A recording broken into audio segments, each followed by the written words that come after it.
आणि जुनी लोक फार शिकलेली नव्हती पण शहाणी होती हो.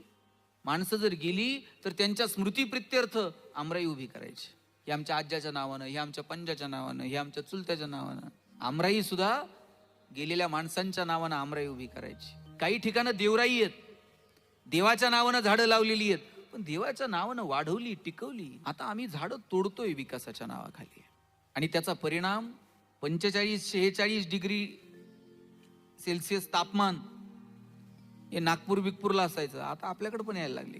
जांभळाच्या सीझन मध्ये जर गेलं, गावातल्या 2-4 पोरांचे तरी हात मोडलेले असायचे. वर चढतंय खाली पडतंय, जांभळाचं लाकूड जरा ठिसूर असते. बोराच्या सीझन मध्ये गेलं, गावातल्या 2-4 पोरांची तरी डोकी फुटलेली असायची. बोराला दगड मारतंय, डोक्यात पाडून घेतंय, मजा होती. सुरपारंब्या वगैरे खेळ खेळायची पोरं. आता सुरपारंब्या खेळायला झाडं नाही. झाडं लावली जातात पण ती फक्त इतरांना दाखवाय पुरती. वाढदिवसाला झाड लावायचं, दुसऱ्या दिवशी पेपरला फोटो, तिसऱ्या दिवशी पेपर गायब, चौथ्या दिवशी झाड गायब.